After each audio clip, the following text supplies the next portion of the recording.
শুরু করেছি ইস্পানি মির্জাপুর শুভরাত্রি।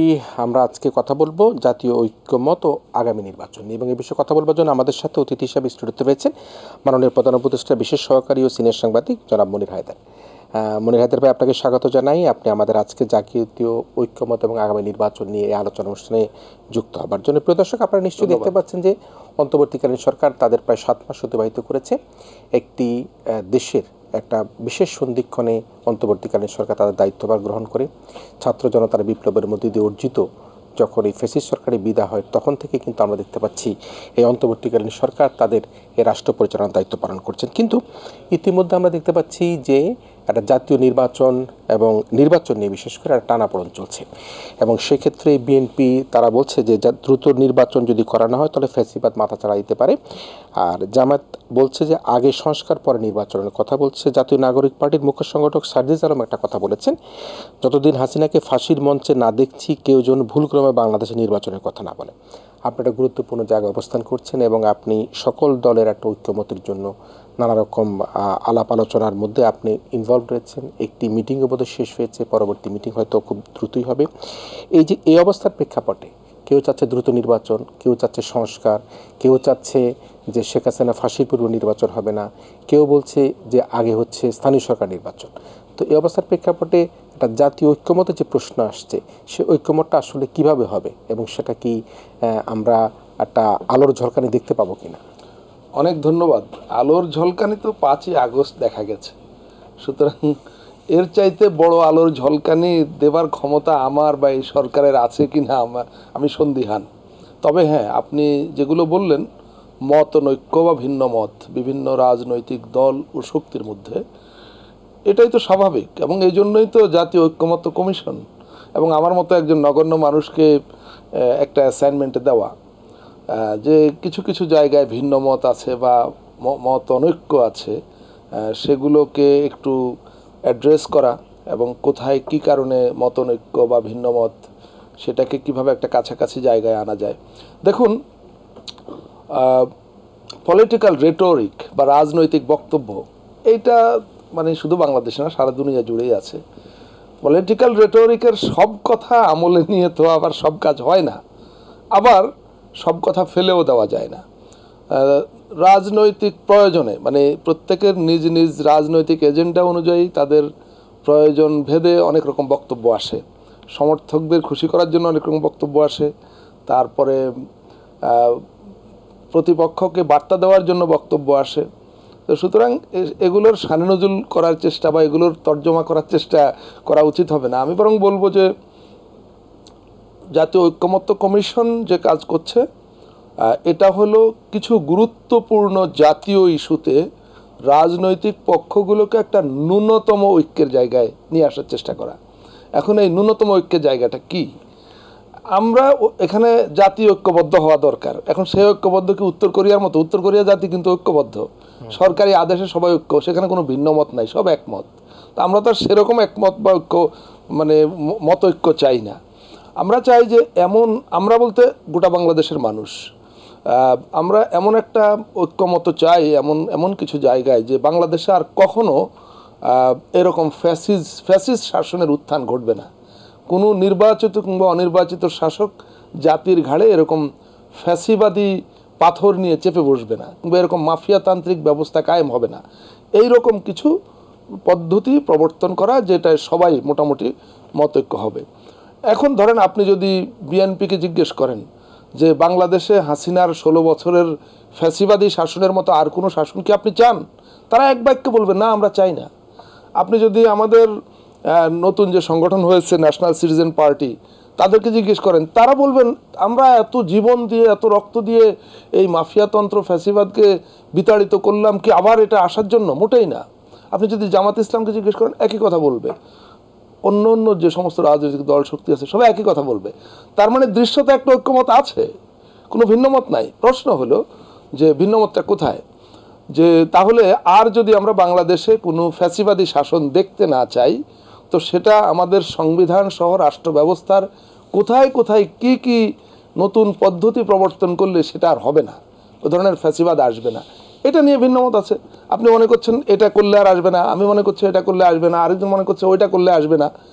এগুলো নিয়ে আলাপ আলোচনা করা, এগুলো নিয়ে পরস্পরের বোঝাপড়া তৈরির ক্ষেত্রে সাহায্য করা, সেই কাজটাই জাতীয় ঐক্যমত্য কমিশন করছে এবং নিশ্চয়ই এটার একটা রেজাল্ট আমরা দেখতে পাবো, কারণ যেহেতু সবাই আলটিমেটলি মূল গোলে সবাই একমত, সুতরাং এইখানে সফল না হবার খুব বেশি কারণ আমি দেখি না। অন্তত কিন্তু মিস্টার মনির হায়দার, আমরা যারা যুগপৎ আন্দোলন করেছে, যারা ফ্যাসিস্ট হাসিনা সরকারকে বিদায় করেছে, এবং এখানে ছাত্র জনতা সকল শ্রেণী পেশার মানুষেরই কিন্তু এখানে কন্ট্রিবিউশন আছে, এবং সেক্ষেত্রে যারা যুগপৎ আন্দোলন করেছে তারা কি এখন কোথাও কি ক্ষমতার লড়াই কি কোথাও কি তাদের মধ্যে একটা বিভক্তি হচ্ছে কিনা, এই কারণের জন্য বলছি।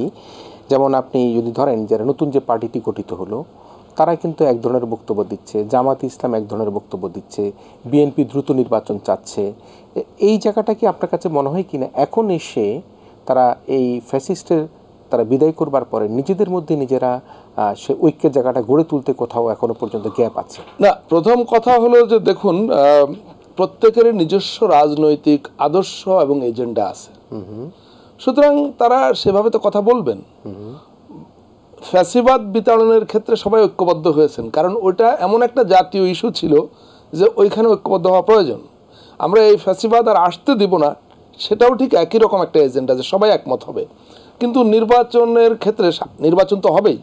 দেশে এখন পরবর্তী আমাদের দেশ যেখানে ফ্যাসিবাদ মুক্ত হবার পর যে জায়গায় এখন অবস্থান করছে, এর পরবর্তী ধাপ হলো গণতন্ত্রের উত্তরণ, এবং সেটা একটা নির্বাচনের মধ্য দিয়েই গণতন্ত্রের উত্তরণ ঘটবে। নির্বাচনটা কবে হবে সেটা নিয়ে মাননীয় প্রধান উপদেষ্টা তিনি একটা ধারণা দিয়েছেন, একাধিকবার বলেছেন যে হয়তো আগামী ডিসেম্বরে হতে পারে। এখন নির্বাচন সেটা কি আপনি বিশ্বাস করেন ডিসেম্বর হবে বলে? আপনি তো যেহেতু কাছাকাছি থাকছেন, আপনার কাছে মনে হয় ডিসেম্বরে নির্বাচন কি হবে? হবে কি হবে না সেটা আমি জানি না, কিন্তু প্রধান উপদেষ্টা যে কথা বলেছেন এটা আমরা সবাই শুনেছি।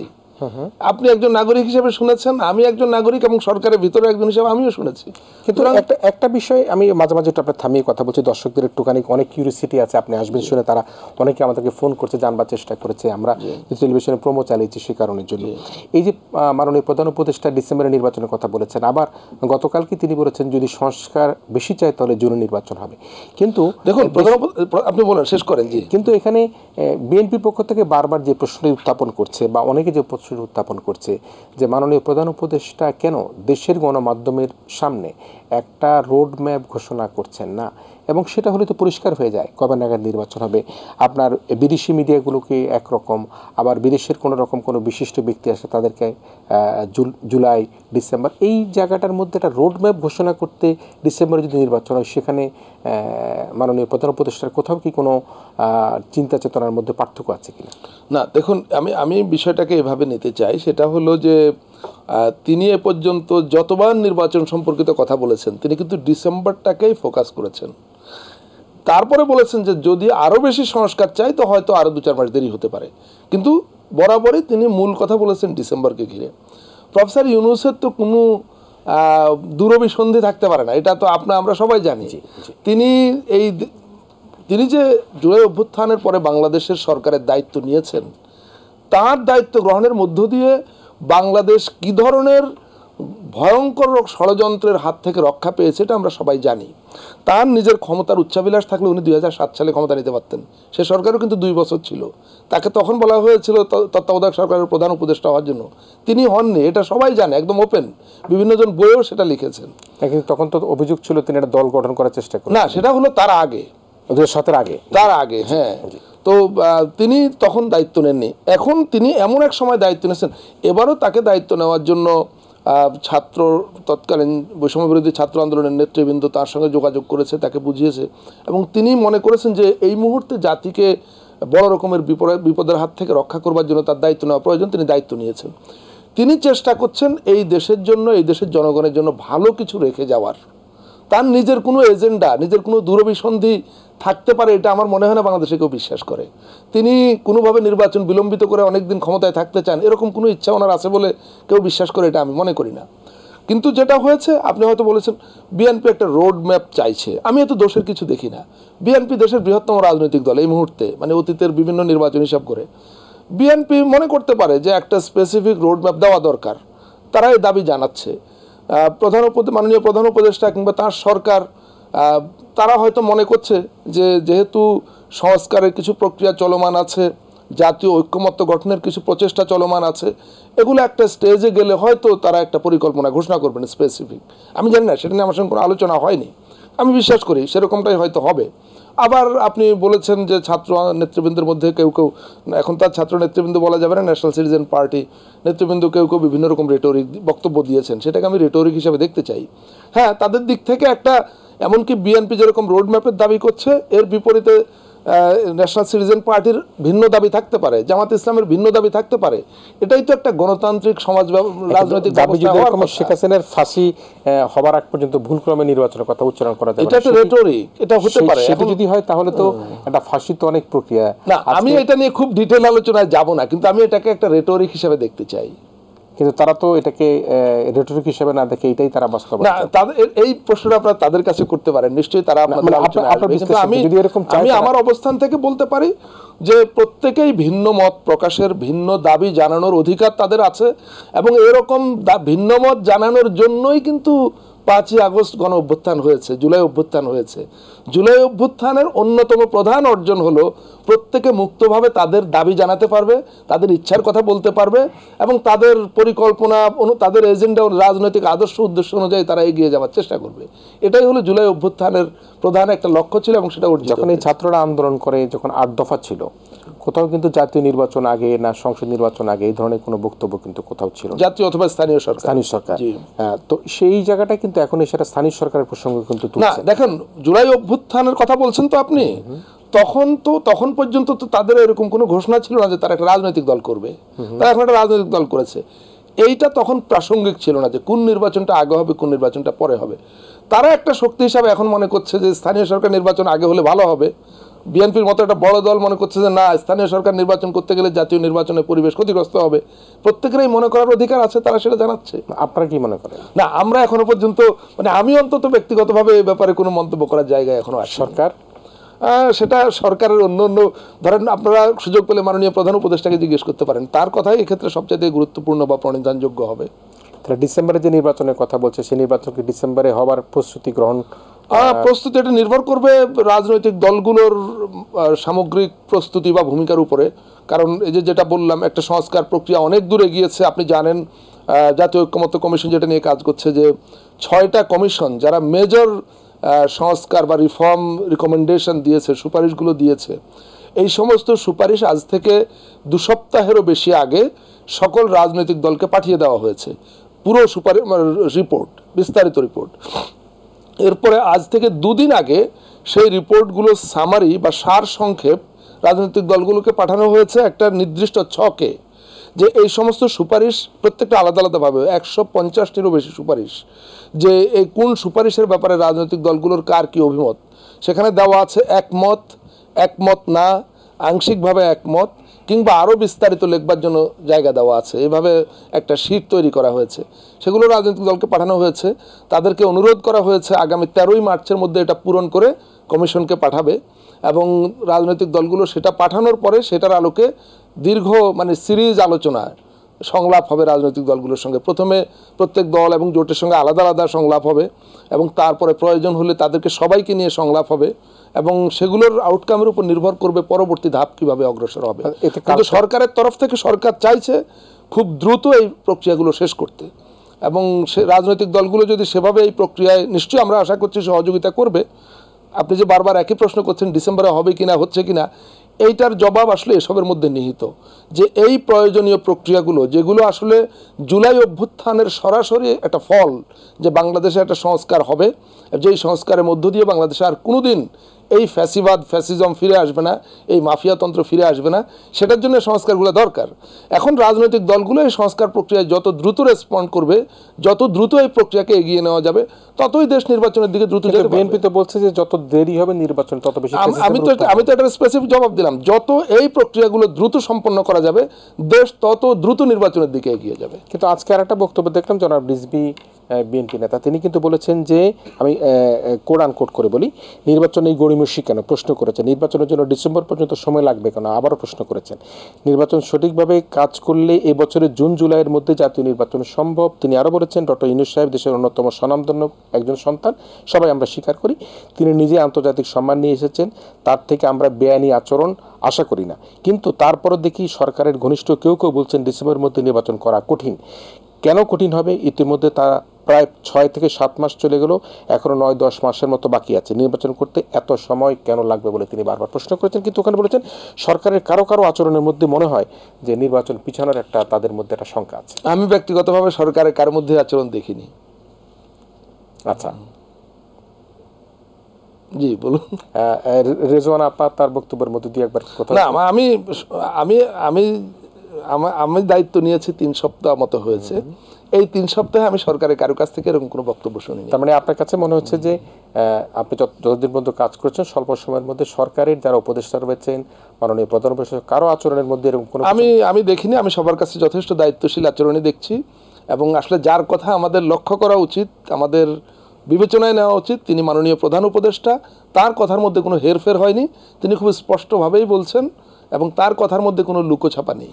কি সেটা? তিনি বলেছেন যে সব কিছু ঠিক থাকলে ডিসেম্বরের মধ্যে নির্বাচন হতে পারে।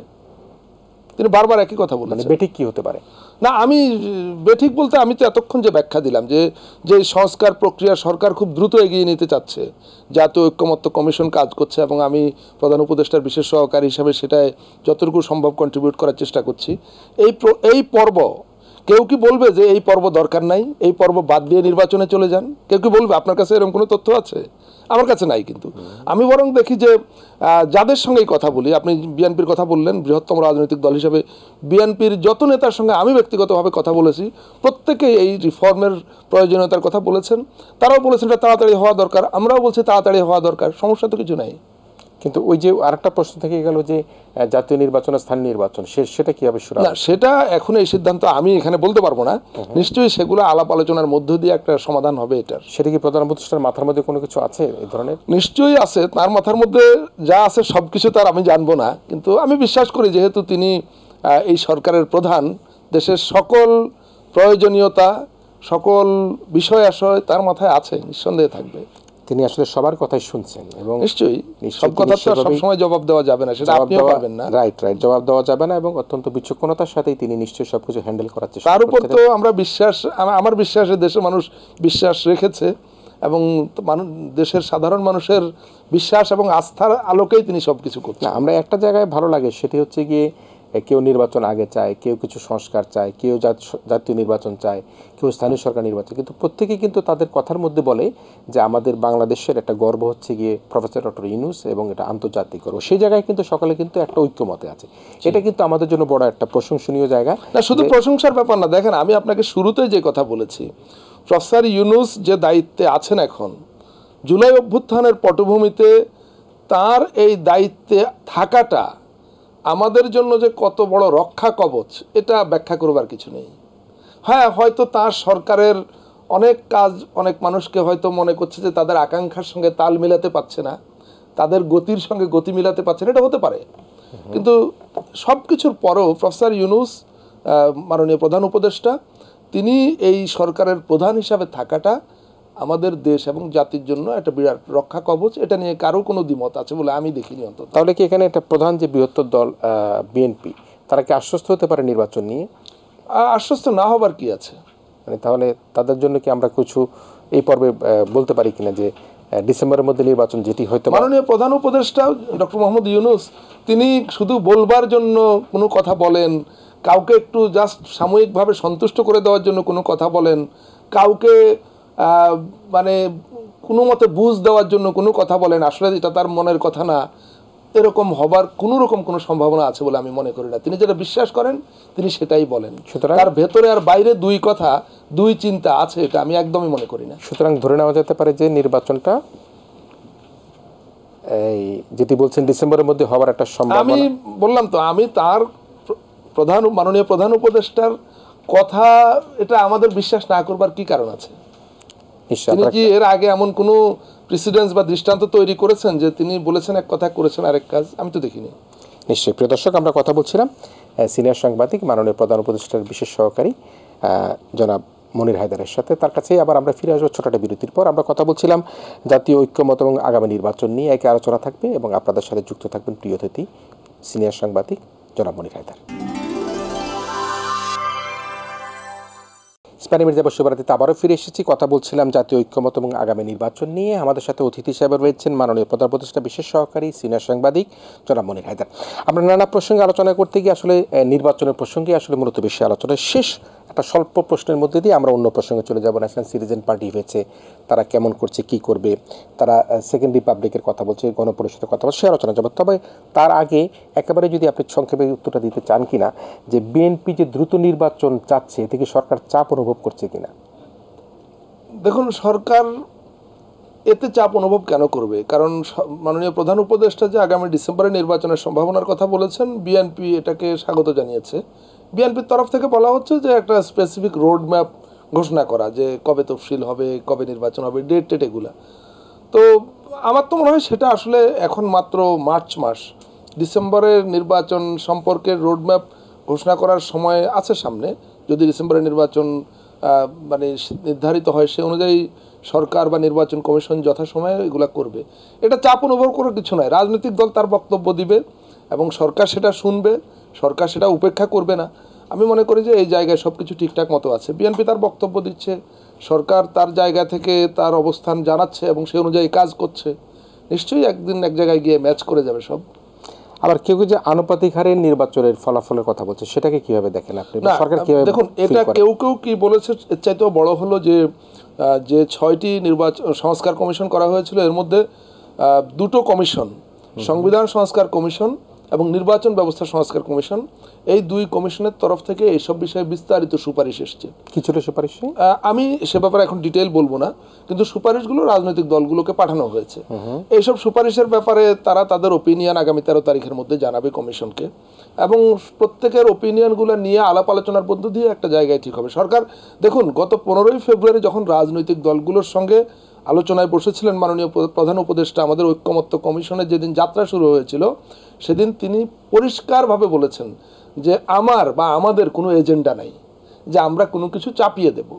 আমরা কমিশন করেছি, কমিশন সুপারিশ করেছে, এই সুপারিশগুলোর কতটুকু কিভাবে গ্রহণ করা হবে না হবে সেটা রাজনৈতিক দলগুলোর মধ্যে আলাপ আলোচনার মধ্য দিয়ে ঠিক হবে। তো এখন জিনিসটা আলোচনার টেবিলের কাছাকাছি, রাজনৈতিক দলগুলোকে পাঠানো হয়েছে। তারা 13ই মার্চের মধ্যে আমরা আশা করছি তারা তাদের একটা মতামত জানাবে। এরপরে এগুলো নিয়ে আলোচনায় বসবে, আলোচনার মধ্য দিয়ে ঠিক হবে। পক্ষপাতিত্বের কোনো রকম কোনো অভিযোগ কে কার প্রতি পক্ষপাতিত্ব করবে এখানে বলুন? কোনো বিশেষ যাদের প্রতি স্নেহভাজন, স্নেহাশীষ? দেখুন, সবকিছু তো পাবলিকলি প্রকাশ্যে হচ্ছে, মিডিয়ার সামনে হচ্ছে, মানে আগের 16 বছরের মতো কোনো কিছু তো গোপনে হচ্ছে না। সুতরাং পক্ষপাতিত্ব হলেও এটা সবাই দেখবে, না হলেও সবাই দেখবে। তো এরম প্রকাশ্যে বসে মিডিয়ার সামনে কে কার প্রতি কেন পক্ষপাতিত্ব করবে? আপনি স্পেসিফিক জিজ্ঞেস করতে পারেন যে মানে আপনি কি ইঙ্গিত করতে চাচ্ছেন? মানে ছাত্রদের প্রতি বলা হয় যে যারা রাজনৈতিক দল গঠন করেছে তাদের প্রতি কোনো রকম বিশেষ সহানুভূতি আছে কিনা অন্তর্বর্তীকালীন সরকার? আমি একটা জিনিস আমার ব্যক্তিগত জায়গা থেকে বিশ্বাস করি যে আমাদের জুলাই অভ্যুত্থানে যে সমস্ত ছাত্র নেতৃবৃন্দ নেতৃত্ব দিয়েছিলেন, আমরা জানি কম বেশি প্রায় 2000 মানুষ জীবন দিয়েছিলেন। আরও অনেকেই ছিলেন যাদের যে কোনো সময় জীবন চলে যেতে পারত। তারা জীবনের ঝুঁকি নিয়ে এমন এক অভ্যুত্থান সংগঠিত করেছেন, এমন এক অভ্যুত্থানের নেতৃত্ব দিয়েছেন, জাতি হিসাবে তাদের কাছে আমার সবসময় তাদের প্রতি আমাদের ইমোশনাল থাকতে হবে, তাদের প্রতি আমাদের অসীম ভালোবাসা, অসীম দুর্বলতা থাকতে হবে, এতে কোনো সন্দেহ নাই। কিন্তু যখন আপনি রাজনৈতিক পক্ষগুলোর মধ্যে কোনো একটা দায়িত্ব পালন করবেন, সেখানে কোনো ধরনের পক্ষপাতিত্ব, সেই জায়গায় কোনো ধরনের কারো প্রতি আনুকূল্য দেখানো সেই সুযোগ বা প্রয়োজন আছে বলে আমি মনে করি না। সেটা কি করছেন প্রফেসর ইউনূস? আপনি কি দেখতে পাচ্ছেন সেরকম কিছু? না, অনেকে যেরকম বলে যে এই ছাত্রদের এই রাজনৈতিক দলটা গঠনের পিছনে অন্তর্বর্তীকালীন সরকারের একটা বিশেষ পর্দার আড়াল থেকে এক ধরনের সহানুভূতি, সহযোগিতা এই ধরনের ছিল বলে অনেকের। আপনার কাছে সে ধরনের কোনো সুনির্দিষ্ট তথ্য আছে? আমার কাছে কোনো সুনির্দিষ্ট তথ্য নাই। আমি পত্রপত্রিকা বা গণমাধ্যমে দুই একজন যারা কথা বলে সেটা থেকে না, পলিটিক্যাল রেটরিক নিয়ে একটু আগে আমরা কথা বলেছি। পলিটিক্যাল রেটরিক নানা রকম হতে পারে। তার মানে যখন রাজনৈতিক দল গঠন হয়ে গেল তাহলে সকলেই কিন্তু সমানভাবে এই অন্তর্বর্তীকালীন সরকারের কাছে যার যার একটা রাজনৈতিক দল হিসাবে, সেটা যেই নতুন গঠিত হোক আর পুরনো গঠিত হোক, হ্যাঁ, তারা প্রত্যেকেই রাষ্ট্র ব্যবস্থার কাছে সমানভাবে ট্রিটেড হবে, এতে তো কোনো সন্দেহ নাই। নির্বাচন কমিশন বলুন, সরকার বলুন, আইন আদালত বলুন, সব জায়গায়। তা এখন যে অন্তর্বর্তীকালীন সরকার, তারা তো সংবিধানের আলোকে চলছে। ওকে, এই বিতর্কে আমার মনে হয় এখন না যাওয়াই ভালো, কারণ এটা আমরা সবাই একটু জানি বিতর্ক এটা আলোচনা যে শুনতে চাই। এখানে আপনি তো একটা ডক্ট্রিন অফ নেসেসিটি হিসাবে অনেক কিছু সংঘটিত হয়েছে, এবং আমি এখন সরকারের যে দায়িত্বে আছি, এ দায়িত্বে আসবার আগেই সেই পর্বগুলো সম্পন্ন হয়ে গেছে। সুতরাং এটা নিয়ে আমার জায়গা থেকে কথা বলবার খুব বেশি না, অবকাশ মানে সেটি আছে বলে যদি মনে করি না। ডক্টর নেসেসিটি অনুযায়ী তো আমরা প্রফেসর ডক্টর ইউনূসকে সেখানে এনেছি এবং সবাই জানে, এটা সবার সামনে সবাই এসে সেটা জানে। বলেছে এগুলো। কিন্তু এই যে এখনো যেটা বলা হচ্ছে, যেটা এনসিপি যারা গঠন করেছে, নিশ্চয়ই তাদের এই যে বিপ্লবটা, আন্দোলনটা, তারা নিজেরাও কিন্তু আজকে পৃথিবী থেকে বিদায় নিতে পারতেন, শহীদ হতে পারতেন। তাদের প্রতি অবশ্যই আমাদের শ্রদ্ধা, ভালোবাসা, স্নেহ, শেষ আমাদের যেহেতু রয়েছে। কিন্তু তারা যখন বলে সেকেন্ড রিপাবলিকের কথা বলে, গণপরিষদের কথা বলে, যখন বলে যে এই সংবিধানকে কবর দেওয়া হবে শহীদ মিনারে দাঁড়িয়ে, তো সেই অবস্থানটাকে আসলে সরকার কিভাবে দেখে? দেখুন, রাজনৈতিক পক্ষ হিসাবে একটু আগে আপনি বিএনপি নেতা জনাব রিজভির বক্তব্য তুলে ধরেছেন, এখন আবার আরেকটা রাজনৈতিক পক্ষের বক্তব্য আপনি তুলে ধরেছেন। এটা রাজনৈতিক ভিন্ন মতের প্রকাশ, এর বাইরে আর কিছু না। কিন্তু কেউ কোনো জিনিস প্রকাশ করলেই তো সেটার সঙ্গে সঙ্গে গৃহীত হয়ে যাচ্ছে না বা বাস্তবায়িত হয়ে যাচ্ছে না। প্রত্যেকের ওপিনিয়নগুলো সামনে আসছে, এগুলো নিয়ে আগামী দিনে আলাপ আলোচনা হবে। আমি বলেছি যে আগামী সপ্তাহ দুয়েকের মধ্যেই হয়তো আলাপ আলোচনা শুরু হবে। আলোচনার মধ্য দিয়ে নির্ধারিত হবে যে এই ভিন্ন মতগুলো কোথায় গিয়ে ঐক্যমতে পৌঁছাবে কিংবা পৌঁছাবে না।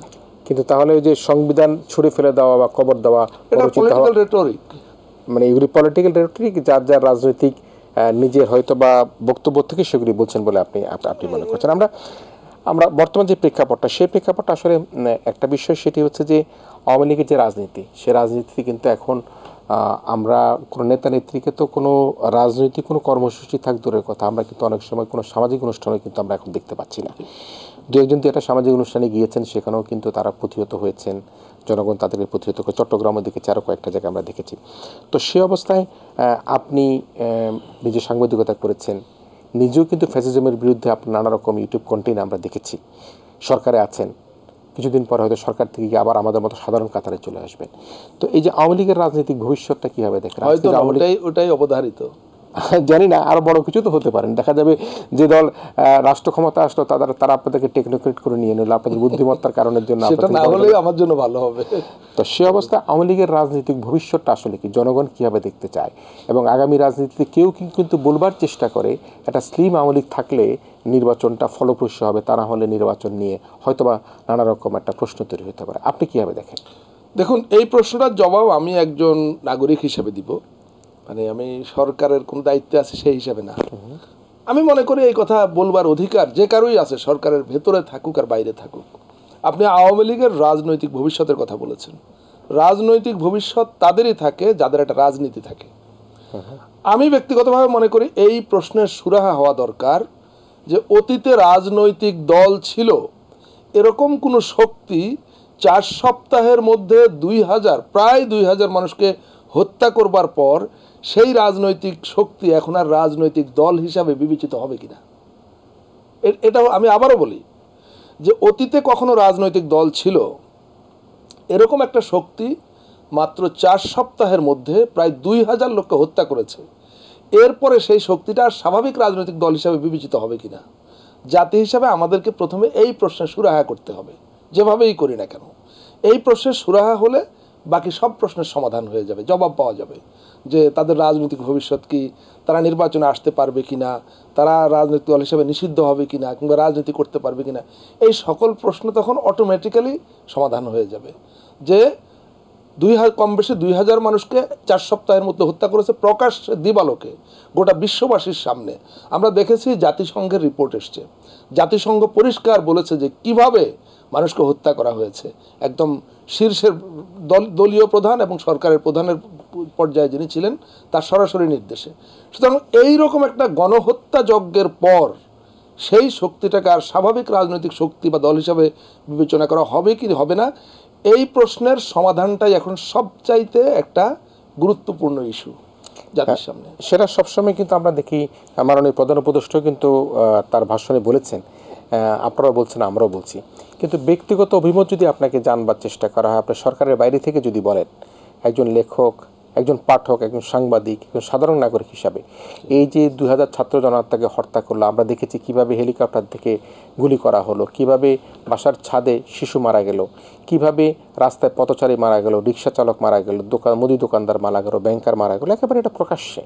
এবং এই প্রকাশ্যে হত্যাকাণ্ডের উপরে আপনি ব্যক্তিগতভাবে আপনার অভিমত কি হতে পারে? না, আমি দেখুন এখানে একটা বিষয় হয়েছে কি, ওই শক্তিটা যখন ক্ষমতায় ছিল, প্রথম একদম শুরুর দিকে 2009-10-এর কথা আমরা বাদ দিই, তখন হয়তো এক ধরনের পপুলারিটি ছিল, তখনও তারা এতটা অপকর্ম করেনি। অপকর্মগুলো তো ধাপে ধাপে হয়েছে।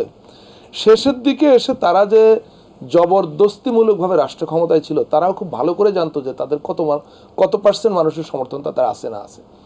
কিন্তু তারা তো এক পর্যায়ে জনসমর্থনকে কেয়ার করেনি, তোয়াক্কা করেনি। তারা কি করেছে, তারা সমগ্র রাষ্ট্র ক্ষমতা, রাষ্ট্র শক্তিকে ব্যবহার করে জনগণকে দমন করে তারা ক্ষমতায় ছিল।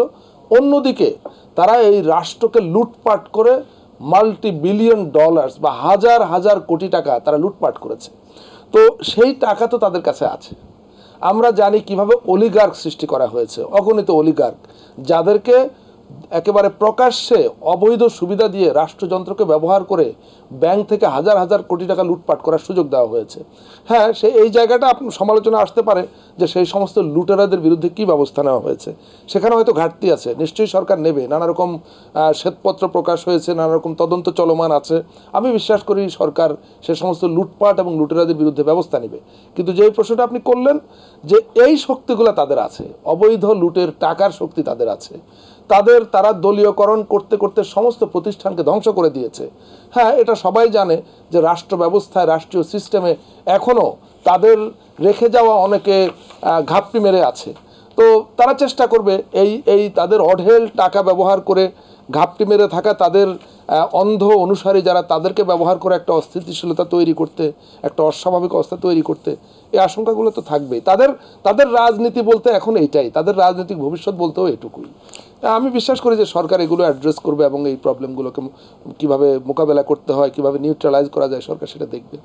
হ্যাঁ, জনাব সার্জিস আলম যে কথাটা বলেছিলেন, আসলে আমি তার সাথে একটা সহমত পোষণ করে বলতে চাই। এটি হয়তো রাজনৈতিক দলগুলো হয়তো বা কোনো কারণে যাতে বিরক্তি প্রকাশ না করে, তিনি হয়তো বা তার ক্ষোভের থেকে, আবেগের থেকে যে কথাটা বলেছেন যে তার ফাঁসি হওয়ার আগ পর্যন্ত এই দেশে কেউ নির্বাচন মুখে নিয়ে আসতে পারবেন না। কিন্তু এই যে শেখ হাসিনা ফ্যাসিজমের যে জন্মদাতা এবং যিনি এই বাংলাদেশকে একেবারে খাদের কিনারে নিয়ে গিয়েছিলেন, তার ফ্যাসিস্টরা কিন্তু আপনি যেটা বলছিলেন, তারা কিন্তু সকলেই কিন্তু এই দেশ থেকে ত্যাগ করে যায়নি। কেউ না কেউ এখনও কিন্তু দেশে আছে এবং এই দেশে আমরা ব্যবসায়ী বলি, আমরা রাজনৈতিক অঙ্গনে বলি, আমরা যদি আমাদের অফিস আদালতে বলি, সেখানে রয়েছে। তো সে অবস্থায় অন্তর্বর্তীকালীন সরকার অনেকখানি করবার চেষ্টা করেছে যে আগামী জাতীয় নির্বাচন যখন অনুষ্ঠিত হবে তখন তাদের হাতে অঢেল টাকা আছে, অঢেল ক্ষমতা আছে, অঢেল মাসেল আছে। সেই জায়গায় কীভাবে নির্বাচনকে সুন্দর করবার ক্ষেত্রে এই রাজনৈতিক দলটাকে আসলে থামানো দরকার, কীভাবে? নিঃসন্দেহে সেটা এই বর্তমান সরকারের জন্য একটা বড় চ্যালেঞ্জ, এটা অস্বীকার করবার কোনো উপায় নেই। সেই চ্যালেঞ্জ সরকার সবাইকে নিয়ে ওই জায়গাটায় একটা ঐক্যমত্যের দরকার, যে এই চ্যালেঞ্জ মোকাবেলা একটা ন্যূনতম জাতীয় ঐক্য দরকার এবং সেটা তৈরির চেষ্টা হচ্ছে। সার্জিস আলমের কথা আপনি ব্যক্তি বিশেষের রেফারেন্স দিয়েছেন, তিনি ফাঁসির কথা বলেছেন। দেখুন, আমার জায়গা থেকে শেখ হাসিনা এবং তার সঙ্গী সাথী যারা ছিল, তারা যেভাবে নির্বিচারে মানুষ হত্যা করেছে, তাদের মানে একজন সাধারণ মানুষ হিসাবে হয়তো তারা ফাঁসির কথাই বলবে, কিন্তু এবং তাদের ফাঁসি হয়তো আইন অনুযায়ী, বিদ্যমান আইনে কেউ যদি হত্যাকারী হিসাবে চিহ্নিত হয় বা প্রমাণিত হয়, তার বাংলাদেশের আইন অনুযায়ী তার ফাঁসি হওয়ার কথা। কিন্তু আমি ব্যক্তিগতভাবে ফাঁসির কথা বলবো না, আমি বলবো বিচার, গণহত্যার বিচার, মানবতা বিরোধী অপরাধের বিচার, এই দুটো বিচার, আর লুটপাটের বিচার, তিনটা বিচারের কথা।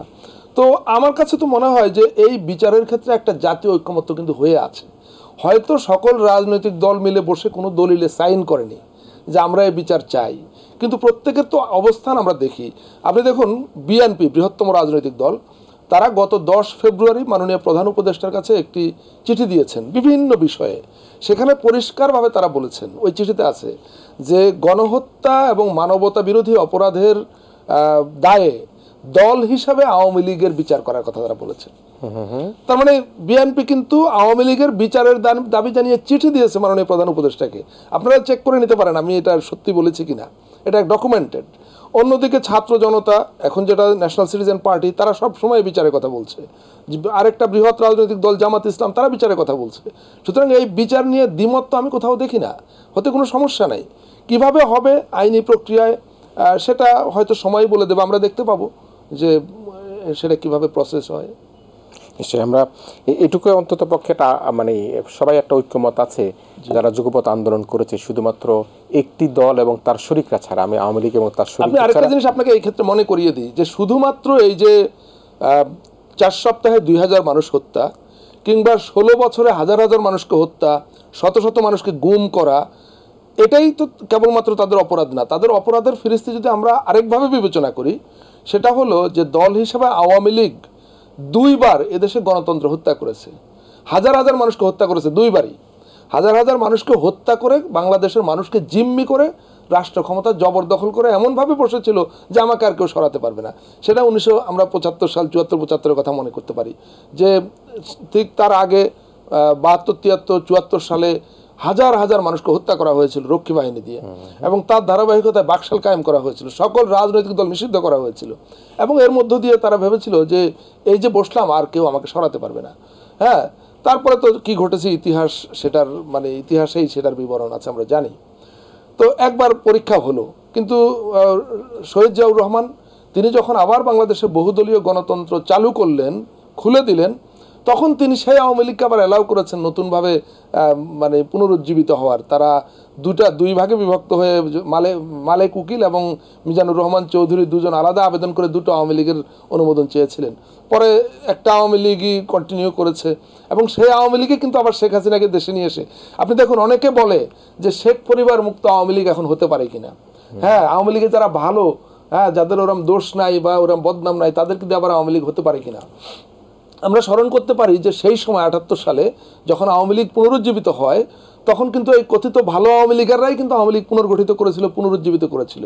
সেই ভালো আওয়ামী লীগের হাত ধরেই কিন্তু আবার শেখ হাসিনা আওয়ামী লীগের নেত্রী হয়ে উঠলেন, এবং 40 বছর বা 41 বছর ধরে তিনি এই দলের নেত্রী ছিলেন একদম একচ্ছত্রভাবে। তার হাত ধরেই বাংলাদেশ আবার এরকম একটা ফ্যাসিজমে ঢুকেছে, তার হাত ধরেই বাংলাদেশের মাফিয়াতন্ত্র কায়েম হয়েছে।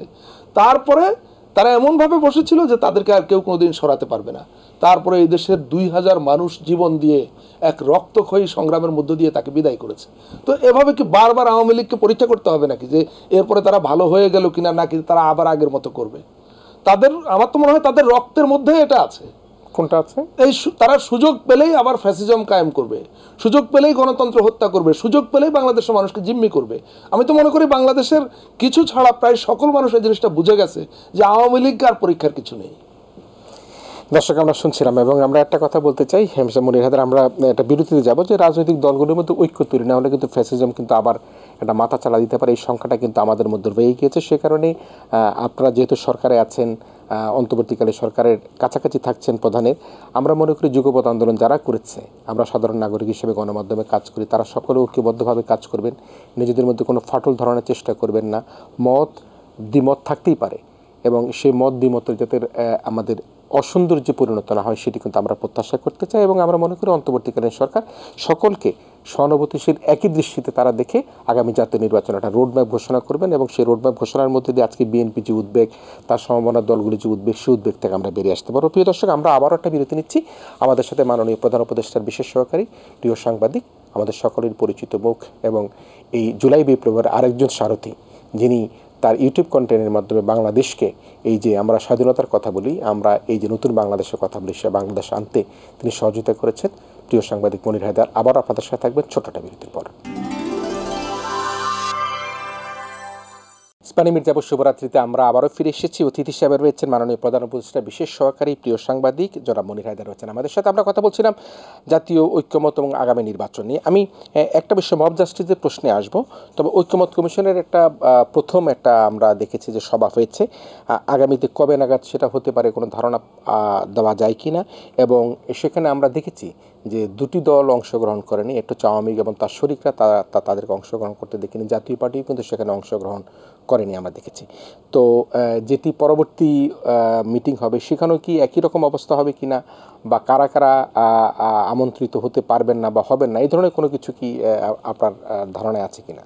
না, আপনি কি বলেন যে কোনো গণহত্যাকারীকে রাজনৈতিক দল হিসেবে কোথাও কোথাও রাষ্ট্র আমন্ত্রণ জানানো উচিত? আপনার কি মনে হয়? আমি ব্যক্তি গণহত্যাকারী কোনো শক্তিকে রাজনৈতিক দল বিবেচনা করে কোনো রাষ্ট্রীয় আয়োজনে আমন্ত্রণ জানানো, এটা কি আপনি বা দেশের সাধারণ মানুষ গ্রহণ করবে? যদি করে তাহলে হতে পারে। আচ্ছা, তাহলে সেই অর্থে ধরে রাখছি যে আগামীতেও যারা গণহত্যাকারী তাদেরকে দাওয়াত পাওয়ার কোনো স্কোপ এখানে নেই। কিন্তু এটা বাংলাদেশে কেন, আমার তো মনে হয় দুনিয়ার কোথাও কোনো ধরনের কোনো ডায়ালগ প্রসেসে কোনো গণহত্যাকারীকে, একটা স্বাভাবিক রাজনৈতিক ডায়ালগ প্রসেসে কোনো গণহত্যাকারীকে ইনক্লুড করার কোনো রেকর্ড আছে কিনা? সেটি আমরা পরিষ্কার হলাম। তাহলে জাতীয় পার্টির অবস্থানটা কি হবে? গণহত্যার সহযোগী 16 বছর ছিল তারা, এবং জাতীয় পার্টির ব্যাপারে দেখুন, জুলাই অভ্যুত্থানকালে অভ্যুত্থানের নায়কেরা এবং এই অভ্যুত্থানের অংশগ্রহণকারীরা তারা সকলেই এই গণহত্যাকারী এবং তাদের সহযোগীদের ব্যাপারে তাদের অবস্থান পরিষ্কার করেছে। এখানে আমার কিংবা সরকারের নতুন করে অবস্থান গ্রহণের কোনো বিষয় নেই। মানে তাহলে তারাও তাদের শরিক হিসেবে বিবেচিত হচ্ছে জাতীয় পার্টি। আমি বলেছি এটা পরিষ্কার হয়েছে আজ থেকে প্রায় 7 মাস আগে, এবং পরিষ্কার হয়ে গত 7 মাস সেভাবেই সব কিছু চলছে। কিন্তু জাতীয় পার্টি তো বলছে তাদের প্রতি বিচার করা হচ্ছে, অবিচার হচ্ছে। আওয়ামী লীগও তো বলছে তাদের প্রতি অবিচার করা হয়েছে। আওয়ামী লীগ তো বলছে জুলাই অভ্যুত্থানকারীরা সন্ত্রাসী। আওয়ামী লীগ এবং তাদের পিছনের পৃষ্ঠপোষকরা বলেছে জুলাই অভ্যুত্থানের মধ্য দিয়ে বাংলাদেশ জঙ্গিবাদীদের হাতে চলে গেছে, বাংলাদেশে জঙ্গিবাদ কায়েম হয়েছে।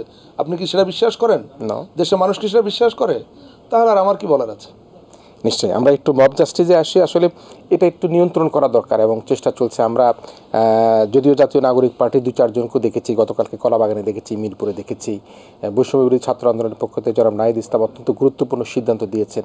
এখন কোনো আর বৈষম্য বিরোধী নেতা নাই বলে তিনি বলেছেন। এই মব জাস্টিসটা একটু নিয়ন্ত্রণ করার আর কি ব্যবস্থা করা না, দেখুন, শুধু মব জাস্টিস না, নানা ধরনের অপরাধ তো সংঘটিত হয়েছে। এটা তো অপরাধ মুক্ত কোনো দেশ এখনো হয়ে যায়নি। আমরা জানি যে গত 16 বছরে বিগত ফ্যাসিস্ট সরকার দেশের রাষ্ট্রযন্ত্রকে, রাষ্ট্রীয় প্রতিষ্ঠানগুলোকে কিভাবে ধ্বংস করে দিয়েছে। এটা পৃথিবীর ইতিহাসে বিরল ঘটনা যে কোনো একটা অভ্যুত্থানের মধ্য দিয়ে সরকারের পতন বা পলায়নের পর সে দেশের সকল থানা বা পুলিশ স্টেশন বন্ধ হয়ে গেছে। সে দেশের বায়তুল মোকাররমের খতিব পালিয়ে গেছে, কেন্দ্রীয় ব্যাংকের গভর্নর পালিয়ে গেছে। এটা দুনিয়ার কোনো দেশে হয়েছে কিনা আমি জানি না, আপনাদের যদি জানা থাকে। পুলিশি ব্যবস্থা মাটিতে মিশে গিয়েছিল। সেখানে দ্রুততম সময়ে এই পুলিশি ব্যবস্থাকে পুনরুজ্জীবিত করা, পুনরায় সচল করা, এর চাইতে কঠিন চ্যালেঞ্জ তো খুব বেশি কিছু হতে পারে না। সেই চ্যালেঞ্জে প্রফেসর ইউনূসের সরকার, মাননীয় প্রধান উপদেষ্টা তার নেতৃত্বে, তার দিক নির্দেশনায় একটা জায়গায় তো নিয়ে এসছে। আমরা অতীতে বিভিন্ন দেশে দেখেছি এ ধরনের অভ্যুত্থানের পর আইনশৃঙ্খলা কীভাবে ভেঙে পড়ে। কোনো কিছুকে জাস্টিফাই করা যাবে না। আমাদের এখানেও তাৎক্ষণিকভাবে কিছু ডাকাতির ঘটনা ঘটেছে বিভিন্ন জায়গায়, পরে দেখা গেছে যে এগুলো পলাতক ফ্যাসিস্টের সহযোগীরা বিভিন্ন জায়গায় ঘটিয়েছে। কিছু সামাজিক অপরাধ, চুরি, ছিনতাই, এ ধরনের ঘটনা ঘটেছে, এখনও আছে। হ্যাঁ, কিন্তু এই পুলিশি ব্যবস্থাটাকে নতুন করে দাঁড় করানো, সেটাকে একটা মোটামুটি কার্যকর জায়গায় নিয়ে যাওয়া, এই কাজটা তো হয়েছে। মানে এখনও অপরাধ আছে সমাজে, কিন্তু সেভাবে গণহারে সব কিছু নিরাপত্তাহীন হয়ে গেছে সে অবস্থায় তো নাই। বাকি যেটুকু আছে আমি বিশ্বাস করি যে এটাও ধীরে ধীরে ঠিক হয়ে যাবে। আর মব জাস্টিসের কথা আপনি বললেন, হ্যাঁ, আমাদের এখানে মব জাস্টিস আগে থেকেই ছিল। আমরা মনে আছে না যে দৈনিক সংগ্রামের সম্পাদক আবুল আসাদকে তার অফিস থেকে ধরে নিয়ে পেটাতে নিয়ে একদল গুন্ডা বাহিনী, তৎকালীন ক্ষমতাসীনদের পেটুয়া বাহিনী, তারা নিয়ে পুলিশের হাতে দিয়েছে। পুলিশ সেই পেটুয়া বাহিনীর সন্ত্রাসীদেরকে কিচ্ছু বলেনি। আবুল আসাদকে ধরে নিয়ে জেলে ঢুকিয়ে তার বিরুদ্ধে মিথ্যা মামলা দিয়ে মাসের পর মাস, বোধহয় বছরের পর বছর তিনি জেলে ছিলেন। তো এগুলোতে এই রাষ্ট্রে, এই সমাজে হয়েছে। এখন যেগুলো হচ্ছে, কিছু কিছু ঘটনা ঘটছে, এগুলোর পেছনে একটু আগে আমরা আলাপ করেছি যে সেই পলাতক ফ্যাসিস্টদের হাতে হাজার হাজার কোটি টাকা আছে। এই টাকা দিয়ে অনেক কিছু করা সম্ভব। এই টাকা দিয়ে আমরা আজ থেকে 3 দিন আগে দেখেছি গুলশানে রাতের বেলা একটা ঘটনা ঘটেছে। পরে দেখা গেছে এর সঙ্গে সাধারণ মানুষের কোনো সম্পর্ক নাই, আমাদের ওই ছাত্রদের সমন্বয়ক যাদেরকে দায়ী করা হয় তাদের কোনো সম্পর্ক নাই। এটা টোটালি একটা ডিফারেন্ট ঘটনা। তো এরকম ঘটনা বিভিন্ন জায়গায় ঘটছে। এগুলো সরকার নজর রাখছে, সরকার অ্যাড্রেস করবার চেষ্টা করছে, আবার বহু মতলববাদের নানা রকম প্ররোচনাও এখানে থাকে। সেই মতলববাজদের মতলবও সাধারণ মানুষকে বুঝতে হবে। হ্যাঁ হ্যাঁ, অনেক মানুষের ন্যায়সঙ্গত ক্ষোভের প্রকাশ, মানুষের ন্যায়সঙ্গত প্রতিবাদের অধিকার তৈরি করবার জন্যই জুলাই অভ্যুত্থান সংগঠিত হয়েছে। সুতরাং ন্যায়সঙ্গত প্রতিবাদ, ন্যায়সঙ্গত ক্ষোভের প্রকাশ সেগুলো হবে, কিন্তু সেটাকে পুঁজি করে মতলববাজরা বা সেই পতিত ফ্যাসিস্টের সহযোগীরা তারা এসে এখানে একটা অস্থিরতা তৈরি করবে, একটা সহিংসতা তৈরি করবে, সেটা নিশ্চয়ই সরকার বা আইনশৃঙ্খলা বাহিনী অ্যালাউ করবে না। কিছু কিছু ঘটবে, সেগুলোর আলোকে আরও ব্যবস্থা নেওয়া হবে যাতে পরবর্তীতে না ঘটে। আরেকটা জিনিস হলো, আমরা জানি যে সোশ্যাল মিডিয়াতে টাকা ঢেলে কি না হয়, টাকা খরচ করে সোশ্যাল মিডিয়াতে ব্যাপকভাবে ক্যাম্পেইন প্রপাগান্ডা চালানো হচ্ছে, দেশের ভেতর থেকে দেশের বাইরে থেকে। ঘটনা কিছু কিছু ঘটছে, কিন্তু দেখা যাচ্ছে একটা ঘটনা ঘটছে, সেটাকে প্রচার করা হচ্ছে এমনভাবে সোশ্যাল মিডিয়া স্পেশালি, মনে হচ্ছে বোধহয় সারা দেশে শুধু এগুলোই হচ্ছে। গুলশানে একটা ঘটনা ঘটেছে, কয়েকজন মানুষ ঘটিয়েছে একটি বাড়িতে, কিন্তু এমনভাবে সেটাকে সামনে নিয়ে আসা হয়েছে যে এই অভ্যুত্থানের সঙ্গে জড়িত লোকজন, অভ্যুত্থান যারা ঘটিয়েছে, তারাই বোধহয় এখন বাড়ি বাড়ি গিয়ে ডাকাতি করছে, এবং একটা ঘটনাকে এমনভাবে প্রচার করা হয়েছে মনে হচ্ছে সারা দেশে এগুলো হচ্ছে। তো এ ব্যাপারেও আমাদের সচেতন থাকতে হবে।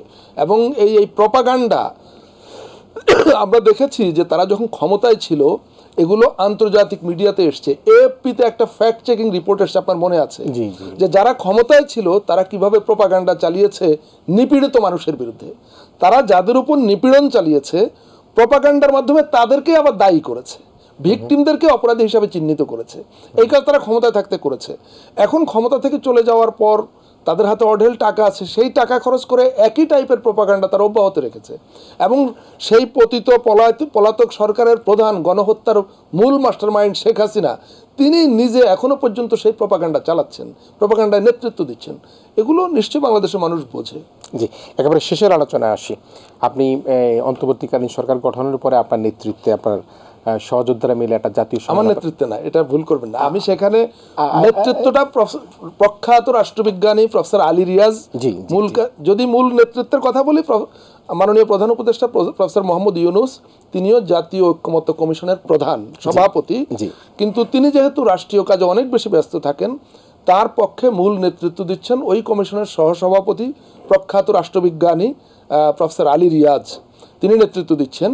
এবং তার নেতৃত্বে সেখানে কমিশনে আরো 5 জন সদস্য আছে। আমি জাতীয় সংলাপ যেটা হয়ে গেল সেটা সংলাপ না, জাতীয় ঐক্যমত্য কমিশন, ঐক্যমত্য কমিশনের কথা বলছি। আর আমি মাননীয় প্রধান উপদেষ্টার বিশেষ সহকারী হিসেবে যে গত 2-3 মাস আগে আপনারা জাতীয় সংলাপের আপনারা আয়োজন করেছিলেন, সেই জাতীয় সংলাপের কথা বলছি। এবং সেই জাতীয় সংলাপে আপনারা এবং আপনার সহযোদ্ধা বন্ধুরা সবাই মিলে আপনারা আয়োজন করেছেন। সেখানে একটা বিষয় আমাদের ভালো লেগেছে, সেখানে আমরা বিএনপি বলি, জামায়াত বলি, নাগরিক ঐক্য বলি, গণফোরাম বলি, সকল দলের বা শ্রেণী পেশার মানুষ কিন্তু সেখানে সেই আপনাদের জাতীয় সংলাপে অংশগ্রহণ করছে। এতে কিন্তু আমার কাছে একটা জিনিস মনে হচ্ছে যে আপনি আসলে মিষ্টি আলুর মতো, আপনাকে সবাই ভালোবাসে। আপনার সাথে বিএনপি যেরকম সম্পর্ক রয়েছে, জামাতের সেরকম সম্পর্ক রয়েছে, বাম দলেরও আপনাকে হয়তো পছন্দ করেন, ছাত্ররাও আপনাকে বিশেষভাবে হয়তো পছন্দ করেন। সে অবস্থায় আমরা এই যে আগামী যে জাতীয় নির্বাচনের যেহেতু ঐক্যমতে, যেহেতু আপনার ঐক্যমতের একটা ব্যবস্থাপনার মধ্যে আছেন, এই রাজনৈতিক দলগুলোর প্রতি আপনার কী সুপারিশ থাকবে যে ঐক্যমতে যাতে কোনো ফাটল না ধরে, ফ্যাসিজম যাতে আবার পুনরায় উত্থান না ঘটে, এই যে যাদের হাতে অঢেল টাকা রয়েছে, যারা সম্পদ লুট করে বাংলাদেশকে ফোকলা করে দিয়েছে, তারা যাতে বাংলাদেশ আর কোনো রকমভাবে তাদের অন্যায়ের রাম রাজত্ব করতে না পারে, আপনার কি সুপারিশ থাকে? কিরণ ভাই, দেখুন, আমি ব্যক্তিগতভাবে সুপারিশ করবার কোনো জায়গায় নেই। আপনি যেটা রেফার করেছেন আমি একটু ভুল বুঝেছিলাম, আমি ভেবেছি আপনি জাতীয় ঐক্যমত্য জাতীয় সংলাপের কথা বলছেন। না, আপনি বলেছেন গত ডিসেম্বর মাসের 27 এবং 28 তারিখে, 27 এবং 28 তারিখে ঢাকায় আমরা একটা জাতীয় সংলাপের আয়োজন করেছিলাম ফোরাম ফর বাংলাদেশ স্টাডিজ, এই সংগঠনের তরফ থেকে। তো সেই সংগঠনের একজন হিসাবে আমার একটা ভূমিকা ছিল সেখানে। হ্যাঁ, ডেফিনেটলি আমি যথেষ্ট একটা চোখে পড়ার মতো ভূমিকাই ছিলাম তখন। এবং সেটা বাংলাদেশের হিস্ট্রিতে প্রথমবারের মতো, মানে পতিত ফ্যাসিস্ট ব্যতীত সকল রাজনৈতিক দল ও শক্তি অংশ নিয়েছিল। সামাজিক শক্তি, সিভিল সোসাইটি, ব্যবসায়ী প্রতিনিধি, ছাত্র সংগঠন সবাই অংশ নিয়েছিল। 6টা অধিবেশনে সেটা সম্পন্ন হয়েছিল। তো সেটা থেকে আমরা অনেক কিছুর প্রেরণা পেয়েছিলাম সামনে এগোবার, মানে জাতীয় ঐক্যমত্য গঠনে। আপনি যেটা বললেন যে জাতীয় ঐক্যের প্রশ্নে, দেখুন, আমি গত 3 সপ্তাহ ধরে আরেক ফর্মে কাজ করছি সরকারের ভেতরে থেকে, এটা করতে গিয়ে আমি দেখেছি আপনি যাদের নাম বললেন, বিএনপি, জামাতে ইসলামী, এখন যেটা হয়েছে ন্যাশনাল সিটিজেন পার্টি, কদিন আগে পর্যন্ত তারা নাগরিক কমিটি বা বৈষম্য বিরোধী ছাত্র আন্দোলন নামে ছিল। আমি এদের সঙ্গে আলাদা আলাদাভাবে কথা বলতে গিয়ে দেখেছি যে দেশের ভালোর প্রশ্নে, এই অভ্যুত্থানের যে ফল এটাকে সুসংহত বা সুরক্ষিত করার প্রশ্নে, বাংলাদেশে যাতে আর কখনো ফ্যাসিবাদ ফিরে না আসে সেই প্রশ্নে, কখনো যাতে মাফিয়াতান্ত্রিক শাসন আর না আসতে পারে সেই প্রশ্নে, এরা প্রত্যেকেই কাছাকাছি জায়গায়, এদের খুব বেশি ডিফারেন্স নাই। কিন্তু আমরা তো জানি যে সব ক্ষেত্রে, বিশেষ করে রাষ্ট্রীয় পর্যায়ে বা আমাদের মতো দেশ যেটা খুব ভৌগোলিকভাবে খুব তাৎপর্যপূর্ণ একটা জায়গা আছে, এই দেশকে নিয়ে নানা রকম ষড়যন্ত্র আছে, ষড়যন্ত্রকারীদের কাছে অঢেল টাকা আছে, যেটা বারবার আমি বলি, এই কথাটা বারবার মনে করিয়ে দিতে হবে। সব ঘটনাকে সাদা চোখে দেখা যাবে না, অনেক ঘটনার পেছনে এই হাজার হাজার কোটি টাকার খেলা থাকবে, টাকা কথা বলে। তো এই সব ব্যাপারে আমাদের সতর্ক থাকা দরকার যে সবার সদিচ্ছা সত্ত্বেও, অনেক কাছাকাছি থাকা সত্ত্বেও এখানে নানা রকম ষড়যন্ত্র তৎপর থাকবে। এই ষড়যন্ত্র যেহেতু এত বড় একটা মাফিয়াতন্ত্রকে এই দেশের মানুষ ঐক্যবদ্ধ হয়ে উৎখাত করতে সক্ষম হয়েছে, আমি বিশ্বাস করি এই ছোটোখাটো ষড়যন্ত্রের জাল ছিন্ন করাও তাদের পক্ষে অসম্ভব হবে না। এবং এটা বাংলাদেশের মানুষের শক্তিকে অনেক সময় অনেকভাবে আন্ডারমাইন করা হয়েছে। আমাদের এই যে তরুণ প্রজন্ম, যাদেরকে কথায় কথায় খুব মানে প্রচলিত বাংলায় বলা হতো ফার্মের মুরগি, তারা আমাদের সামনে এমন ঘটনা ঘটিয়েছে যেটা সবার কল্পনারও অতীত ছিল। তাদেরকে 16 বছর ধরে এক ধরনের ইতিহাস শেখানো হয়েছে, তারা রাতারাতি সেই ইতিহাসকে ছুঁড়ে ফেলে দিল, দিয়ে তারা নতুন ইতিহাসের জন্ম দিল। সেই কারণে আমি বিশ্বাস করি যে সব কিছুর পর এই গণ অভ্যুত্থানের অর্জনকে দীর্ঘমেয়াদে সংরক্ষণ করা, এটাকে সঠিক পরিণতিতে নিয়ে যাওয়া, এবং জাতি গত 54 বছর নানা কারণে বিভিন্নভাবে ডিরেল হয়েছে, লক্ষ্যচ্যুত হয়েছে, এবার যাতে সেটার পুনরাবৃত্তি না ঘটে সেই জন্য শেষ পর্যন্ত একটা ন্যূনতম ঐক্যের জায়গায় এই জাতি পৌঁছাবে। এবং বর্তমান সরকার, মাননীয় প্রধান উপদেষ্টা প্রফেসর মোহাম্মদ ইউনূসের নেতৃত্বে যে জাতীয় ঐক্যমত্য কমিশন এবং তার সরকার এই কাজে রাজনৈতিক দলগুলোকে সহায়তা করবার ক্ষেত্রে সফল হবে, এই বিশ্বাস আমি রাখতে চাই। নিশ্চয়ই, দারুণভাবে ধন্যবাদ জানাই মিস্টার মনির হায়দার আপনাকে, এবং আপনাকে স্বাগত জানাই।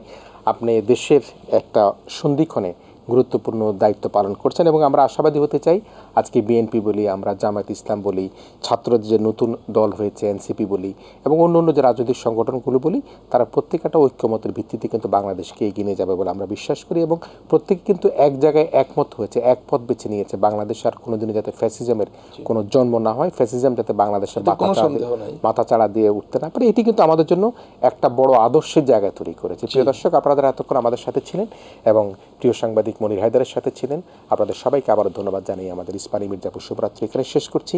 আপনারা ভালো থাকবেন এবং সকলে ঐক্যমতের ভিত্তিতে বাংলাদেশকে গড়ে তুলবার একটি কল্পনা এবং জল্পনার মধ্যে দিয়ে এগিয়ে যাবেন, এই আশাবাদ রেখে আজকের অনুষ্ঠান এখানে শেষ করছি। খোদা হাফেজ।